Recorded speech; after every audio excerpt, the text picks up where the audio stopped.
I'm Don Carlton, Director of the Center for American History at the University of Texas at Austin. This is April the 28th, 1998, and I'm interviewing Walter Cronkite in Midtown Manhattan, New York City, New York. Walter, these interviews begin with a sort of beginning of a dossier here. So we're going to need your full name and your name at birth, if different. Well, my full name is Walter Leland Cronkite, Jr., born in St. Joseph, Missouri, November 4th, 1916. I suppose you want my Social Security number. Well, I don't think that's necessary, but, you know, did you have any nicknames? No, I always thought that I must be some kind of a sissy. I always wanted to be called Chuck or Butch or something like that, but nobody ever got around to it. Walt is the closest they ever came. Tell me a little bit about your childhood, Walter, and where you grew up.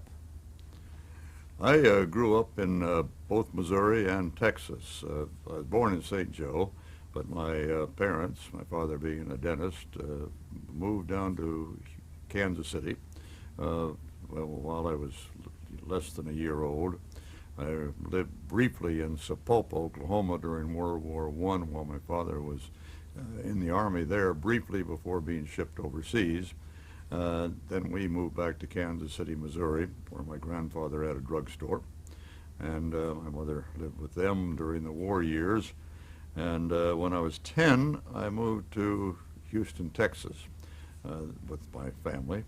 As an only child, I thought I would accompany them at least, give them some company. I went to school in Houston and then to the University of Texas. Well, as a child, when you were growing up, as far as your hobbies and interests and so forth, I mean, what got you interested in the news and world events? Well, it seemed to me that in Kansas City, I was busy most of the time building caves and tree houses. The area we lived in had still some vacant lots around it, and there was construction going on, and there were plenty of nails and boards to steel. And my friends and I dug into the hillside and built a cave. We built a tree house. These were the major activities. It's wintertime sledding was very popular on the hills in the area. It's a wonder we survived. We had a very steep hill there in Kansas City. It's a very hilly city. And the end of that long hill was a very heavily trafficked boulevard. And the arrival down at that boulevard was a moment of truth for all of us. But I don't think any of us ever got hit, actually, but it was very exciting at any rate. Bicycling was something of a sport, although that was a little difficult in the hilly country of Kansas City. And that came later in Houston, a lot of bicycle activity there. Of course, I only got to the age of 10 in Kansas City, so a lot of the activity was just about what I have told you. However, I also was a money maker from the very beginning. I don't know how that came about. I don't think I really desperately needed those nickels and dimes, but I sold Liberty magazine at a very early stage in my life. I think when I was about 7 years old or so, I peddled Liberty. It was a nickel then. It was a popular magazine competing with Saturday Evening Post and Collier's at the time. I just sold it from door to door in the immediate neighborhood, naturally, at that age. But I was busy trying to win a pony. We got brown and green coupons, depending on how many magazines we sold each week. And the accumulation of those coupons led to all sorts of wonderful prizes. Naturally, and my mother was so grateful, I never won a pony. In fact, I won very little, but I did sell magazines door to door for a couple of years. And then, actually, I sold newspapers on the streets of Kansas City, which seems appalling because my mother was very protective of her only child, my father as well. But I was so insistent they let me carry the Sunday Kansas City Star. I could just barely carry about 10 copies of the Star when I was around 9 years old. And I would go down to the Star on Saturday night and pick up my 10 copies and ride the streetcar back out to the end of the streetcar line, the Troost line, 47th and Troost, and stand there and sell my 10 papers, and then walk 3 blocks home. But so as you see, I was in the newspaper business, if even in the circulation department very early on. Well, I was just going to make that comment. It sounded with Liberty Magazine and the newspaper. And Yeah. how did later on did you get interested in journalism as a young person? Well, I've told the story before, but my first exercise in journalism, really, I suppose, was when President Harding died, 1923, and I was, what, at that time, I was 7 years old, and I remember my mother buying the extra as the boys from the Kansas City Times came through town selling the extra papers that the president was dead, and she bought it for a penny or two, whatever it cost them. And I was fascinated with this story, big bold headlines and the picture of Harding on the front page, bordered in black, as I remember. And I couldn't wait to spread the word, so I ran down the street with the paper to my friend Albert Darling's house, and got Darling out and said, "Darling, Albert," I didn't say Darling Albert. I said Albert. I didn't call him Darling Albert. But Albert, I said, "Albert, you gotta look at this picture. Wasn't sure he could read, I guess. You gotta look at this picture of President Harding. Albert, you better look at that real carefully, because that's the last picture of the president you're ever going to see." Slightly proved, even at those early years, how wrong I could be as a pundit. But then Houston, we moved to Houston as a 10. The activities down there were vastly more active. Houston is an absolutely flat city with very few tiny little hills. Hardly call them hills, little knobs every once in a while. But it's very conducive to bicycle riding and roller skating. And those were my principal activities. And sport, I tried to play them all. I tried to get on the track team. I did get on the track team at San Jacinto High School, but got shin splints very early on as I tried to run the 110 hurdles. I'm not sure I'd have stayed on the team anyway. I wasn't that good. I went out for every sport and didn't make the team on any of them.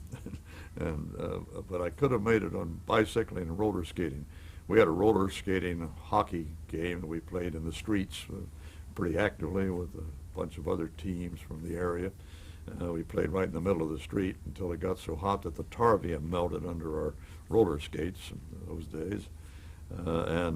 We bicycled and played bicycle polo. We invented the game with taking an old croquet mallet and putting a longer handle on it with a piece of bamboo. And it was a very dangerous game, because if you missed the ball and got your mallet in the next fellow's front wheel, it led to a pretty interesting little crash at the time. We jumped bicycles over a platform, and it was a great sport at the time. We also hunted with BB guns in the nearby fields. We lived right on the outskirts of Houston, which right now is practically downtown Houston, but then the field stretched on all the way to the New Mexico border, practically, I think. I never cared that much for beating our way through the mesquite to try to find a snake to shoot at or something of the kind. I hit a sparrow sitting on actually the telephone line back of our house once, and the sparrow wasn't killed, fell to the ground, and I picked up this sparrow who looked at me mortally wounded with this look like, "Why did you want to do that?" And it turned me off hunting. I never hunted again after that episode. I experimented with fireworks quite a lot until I, digging a replica of the Panama Canal in the vacant lot next to our house, I set the lot on fire, which required the fire department to arrive, and the fire chief threatened me with arrest for arson, which scared the devil out of me.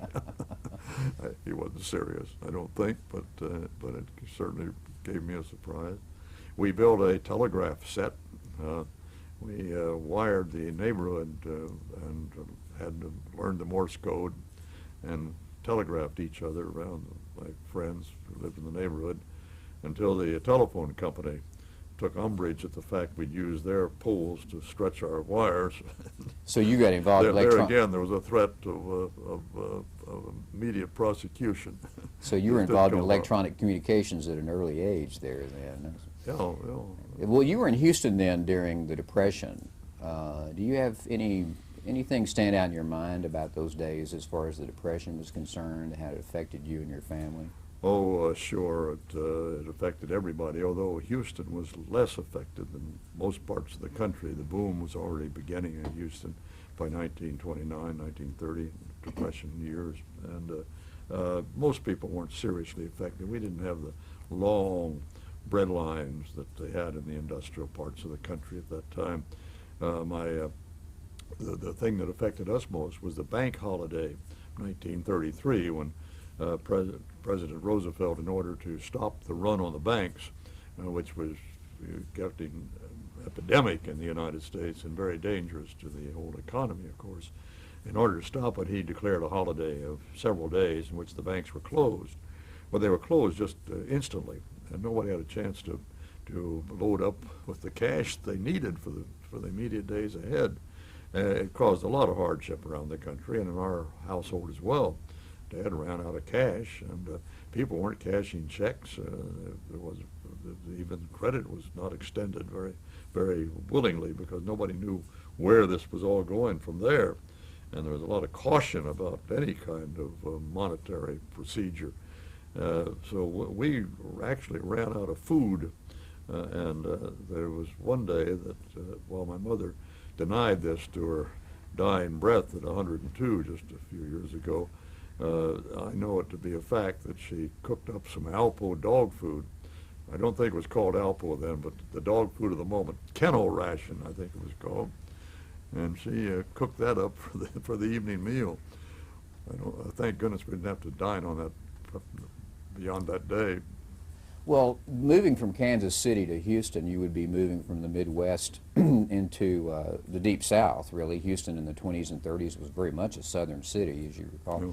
As a boy, did you see any differences? Was there an impact on you personally going from a Midwestern city environment into a southern environment? There was a very severe impact as regards race relations. I'm sure that in Kansas City we had some race problems, perhaps between the blacks and the whites, and maybe even the Latin Americans, although there weren't many in Kansas City yet at that page. But I know we had a black porter in Grandfather's drugstore who we all thought of just as one of the family. In fact, he was quite beloved by the family. We got down to Texas, and I found in fact, the second night we were there, we were invited out to the house of a dentist, quite prominent and wealthy dentist, who had invited my father to come down and practice with him in Houston, as well as be one of the professors at the Houston Dental College. And we went out to his home out in a fancy area of Houston, River Oaks, and we were sitting there on the front porch after the dinner. There was no air conditioning at that point. You sat out on the front porch and you ordered ice cream from the drugstore. We didn't have freezers even yet. 1927 this was. Oh boy, I'm quite old, you understand. These are pioneering days practically. But the doctor ordered ice cream, and we were sitting on the front porch, and the ice cream delivery boy arrived on a motorcycle. He was black, and he was looking desperately for a way to get to the back door. This was a new area, and it had a kind of a strange system of alleyways that got to the garages in the back of these lovely homes. He couldn't find it right away, and he got a little desperate, I guess, and finally parked his motorcycle there in front of the house, and came up the walk to the front porch where we were all sitting. With every step he took toward that front porch, the doctor, our host, tightened in his seat apparently, kept inching forward from his chair until the young man put his foot on the first step up to the porch. The doctor came flying out of his chair with his fist cocked like a battering ram and hit the kid right in the middle of the face and knocked him down on the grass. The ice cream went flying. The boy sprawled all over the place. And he yelled at him in the words, his words, the vernacular of the moment, "That'll teach you, nigger, to ever put your foot on a white man's front porch." Well, we had never seen any performance like that in our lives. My father, I guess, hadn't, certainly, and my mother. And my father stood up and said, "Helen, Walter, let's go," and started down the steps to leave. The doctor kept shouting after him, "Wait a minute, what's the matter? What's wrong? Why are you leaving?" And Dad wouldn't even answer him, just walked down the walk. And he said, "Wait a minute, I'll get my car if you got to go." Dad just kept walking. And we walked through a very dark neighborhood, and we didn't know the city at all, Houston. It was pretty brave of him. I was horrified, horrified by the incident, terrified by the walk through the oak trees with their long Spanish moss dripping on them.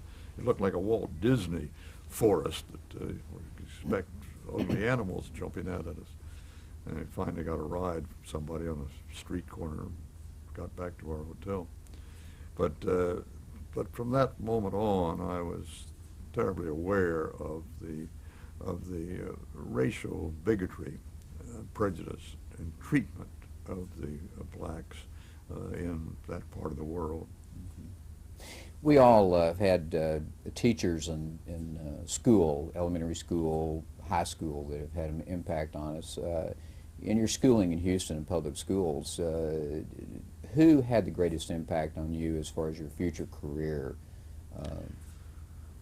Well, I think the greatest impact as far as the future career was a Fred Burney.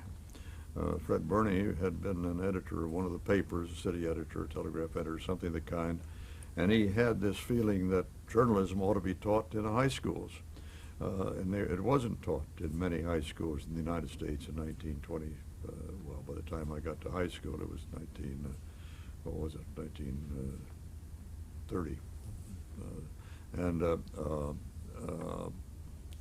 There weren't many in the United States, I don't believe, that had journalism courses, and he talked the Houston public school system into letting him circulate among the 5 high schools in Houston and come one day a week and teach a journalism course, and also help supervise the paper that each of the high schools had. I think they each had, we had one anyway at San Jacinto, the campus Cub.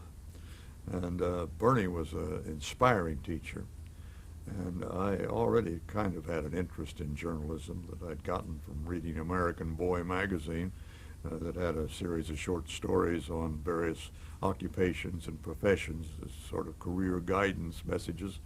And I was particularly intrigued with the newspaper man and who became a foreign correspondent. I remember the drawing even now. This fellow in a trench coat and a felt hat and a press badge in the band of his hat, and that was what I wanted to be. So I was a sitting duck for Fred Burney, and he was an inspiring teacher and a very, very good one. He did wonders with the campus Cub, of which I was sports editor and became editor in my senior year. I owe him a great deal. I had a fine homeroom and English teacher too, Sarah Gross, who also was very inspirational in the use of the language. And were you paying much attention to world events, current events at this age? Yes, yeah, I was. I read a great deal. I read mostly nonfiction even then. Still today, I don't read much fiction. I concentrate on the biography and history. So after you graduated from high school, then you went on to college, and you went to the University of Texas. There, by that time, I had already worked in the summer for the Houston Post, kind of an exalted copy boy, and they let me write a few stories, go out on a few stories. Mostly luncheon clubs that nobody else wanted to cover and were unlikely to produce anything for the paper, and occasionally an interview or two I got to do. and apparently they thought fairly highly of me. I was getting to do some real reporting toward the end of the summer that I worked there, the 2 summers that I worked there. And when I went to the university, I became the campus correspondent for the Houston Post. Fortunately, their previous campus correspondent had graduated the year before, so there was an opening. I also began working immediately for the Daily Texan, the daily newspaper at the university. And I took journalism, but also was concentrating on political science and history. But I was a very poor student. I found the work I was doing far more fascinating than the studies. And while I did most of my reading, I found I wasn't attending classes with the frequency I should.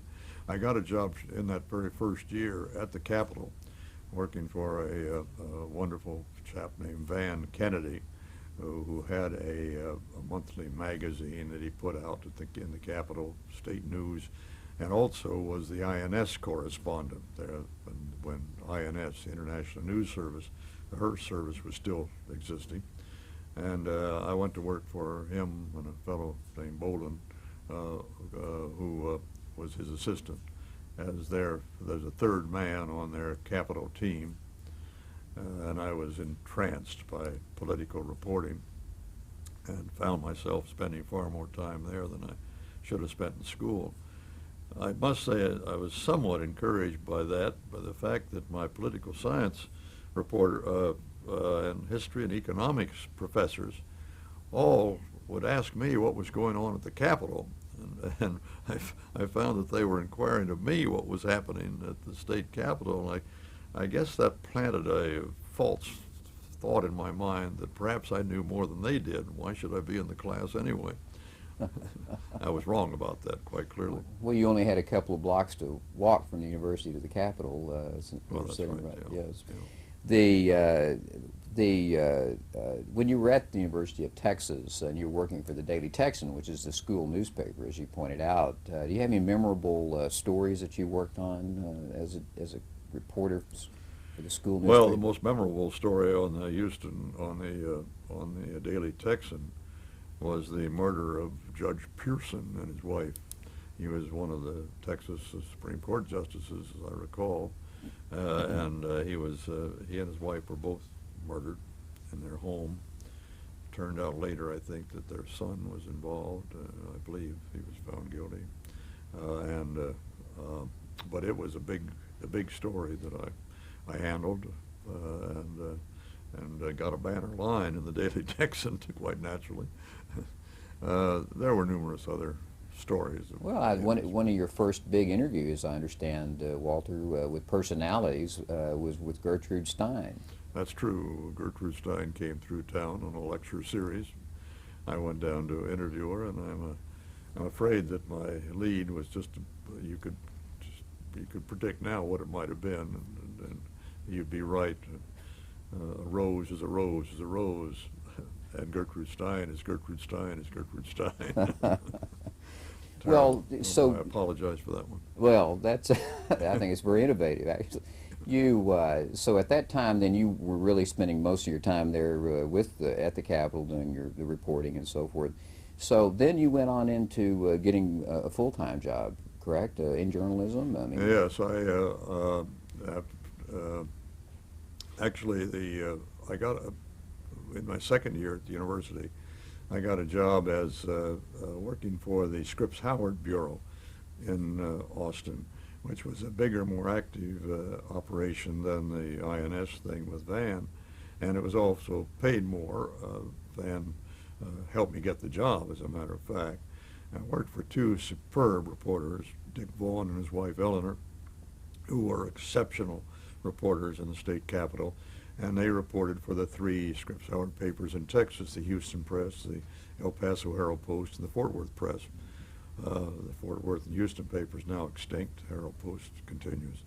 I worked there, started covering the Capitol with them for about a year or so, and then was asked to go to Houston Press, one of the 3 papers that we were already writing on. They had an opening and asked if I could come work there, and that being the old hometown, of course, it was quite appealing. So I left school and went down to the Houston Press. Well, during this period of time, Walter, did you have any experience with the new medium of the radio? Yeah, as a matter of fact, I did. I had my first radio job. I was rather intrigued by radio. There'd been a reporter on the Houston Chronicle, sports reporter named Kern Tips. And Kern Tips did a news broadcast on KTRH, which was later the CBS station there. And Kern Tips tried to imitate Floyd Gibbons, I think, who read so quickly that you could hardly understand what he was saying. And Tips did the same thing. He delivered very rapidly, so fast that he couldn't even shift the papers, turn the pages, and he pasted his script together in a scroll so he could read it just running the scroll through his fingers. And he stood up at one of the old diamond mics, stood there and scrolled through this copy. I was intrigued by Kern Tips. I met him and liked him, and he invited me to come down and see him do his broadcast one day. And I went down and watched him do this thing, and was kind of intrigued with radio reporting.